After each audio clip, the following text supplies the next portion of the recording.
दोस्तों इस वीडियो में मैं आपको सोल्डरिंग के हवाले से कुछ टिप्स दूंगा। देखिए, सोल्डरिंग करना मेरे ख्याल से इलेक्ट्रॉनिक्स के अंदर इंतहाई मुश्किल काम है। जितने भी काम हैं उनके अंदर सबसे ज़्यादा टेक्निकल और जिसको सीखने में आपको ज़्यादा टाइम लगता है वो सोल्डरिंग है।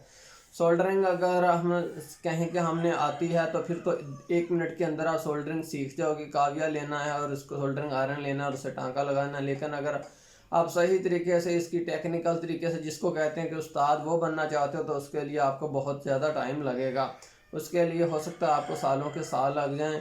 और अगर आप इन टिप्स पर जो मैं आपको बताऊंगा अमल करेंगे तो फिर आप बहुत जल्दी सोल्डरिंग सीख जाएंगे। बात यह है कि दोस्तों मुझे 6ठा साल है काम करते हुए। 6 साल ये जहाँ प्रोफेशनल कर रहा हूँ और उससे पहले 4-5 साल सीखने, मुझे टोटल 10-12 साल हो गए ये काम करते हुए।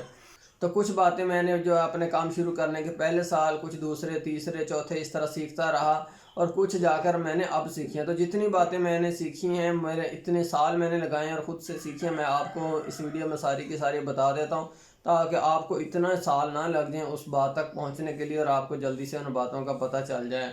एक मैं वीडियो देख रहा था यूट्यूब के ऊपर, वहाँ पर एक अंग्रेज़ कह रहा था जी सोल्डरिंग इतनी आसान है कि सही टांका लगाना जो है वो बहुत आसान है और बुरी सोल्डरिंग करना इंतहाई मुश्किल काम है। तो ये उसका ज़ाती ख्याल है, ऐसे लोगों को मेरा ख्याल बेवकूफ़ ही बना रहा होगा।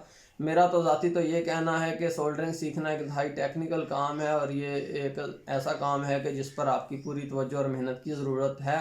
और बिलखसूस जब छोटे छोटे टांके हों, बहुत बारीक टांके हों, तो उसको सीखने के लिए काव्य यहाँ से किस तरह रिएक्ट करेगा वो आपको अंदाज़ा होना चाहिए। देखिए, जब हम कहेंगे जी काव्य को टांके के ऊपर लगा देना, ऊपर से कली लगा देनी तो टांका लग जाएगा, ये तो ठीक है, यहाँ तक तो बात बहुत आसान है। सोल्डरिंग के लिए कुछ भी सीखने की ज़रूरत नहीं। लेकिन जब आप टेक्निकल सीखोगे कि यहाँ पर काव्य किस तरह रिएक्ट करेगा, अगर मैं ये टांका लगाऊंगा तो उसका क्या रिएक्शन आएगा, कौन से टांके आपस में जुड़ जाएंगे, ये सारी बातें सीखने आपको तजर्बे से आएंगी। जैसे जैसे आप अपने काम में अपना टाइम ज़्यादा से ज़्यादा लगाते जाओगे तब तक आप चीज़ें सीखते जाओगे। नाज़रीन, पहली बात जो मैंने इतने सालों में सीखी है वो ये है कि आपके पास एक ही काविया और एक ही तरह की कली ना काफ़ी है। तो देखिए मेरे पास काविया कितनी की वैरायटी है। ये एक देखिए ये हुआ का 937D आयरन रिवर्क स्टेशन है। तो देखिए ये बहुत ही बारीक है आगे से। तो ये इंतहाई बारीक टांके लगाने के लिए, जैसे कि चार्जिंग बेस वगैरह है, ये कुछ इस तरह के बहुत ही बारीक टांके हैं, वो लगाने के लिए मैं इस काविये को इस्तेमाल करता हूँ। उससे अगर आप ऊपर जाएं तो फिर ये एक काविया मैं यूज़ करता हूँ।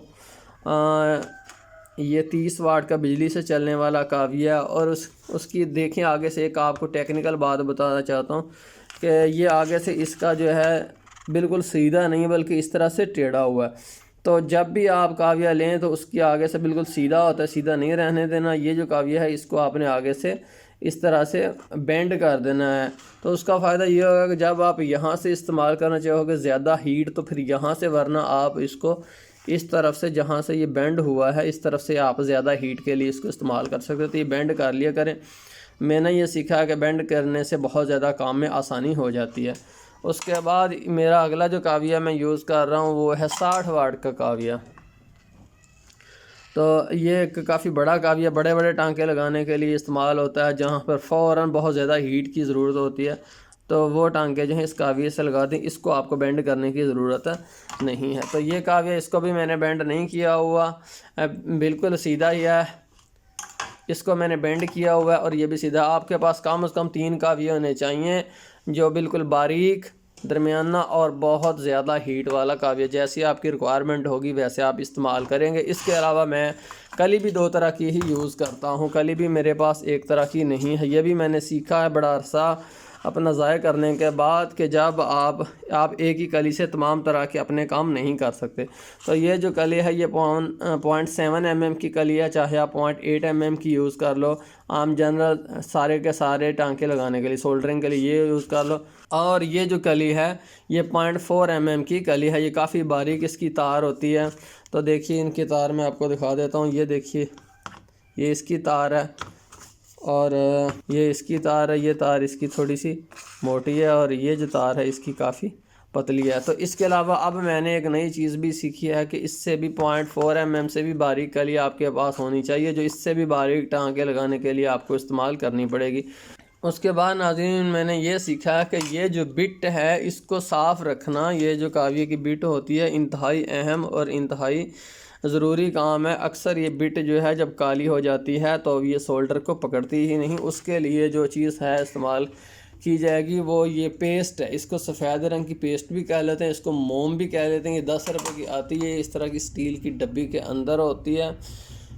तो इसके आप हमेशा इससे बिट को साफ़ किया करेंगे तो फिर ही आपकी बिट जो अच्छे तरीके से साफ़ होगी। और उसके बाद मैंने जो सीखा वो ये है कि ये फ्लक्स है, तो फ्लक्स आप टीके वाली फ्लक्स इस्तेमाल किया करें, क्योंकि जो अमूमी तौर पर दूसरी फ्लक्स होती है उसके अंदर कीड़े पतंगे इस तरह की चीज़ें मर जाती हैं। तो ये टीके वाली पेस्ट है, इससे आप जो अपनी ज़रूरत के मुताबिक जो है पेस्ट निकाल लिया करोगे। तो इन चीज़ों पर आप अमल करो, इंशाल्लाह उससे आपकी सोल्डरिंग काफ़ी हद तक बेहतर हो जाएगी।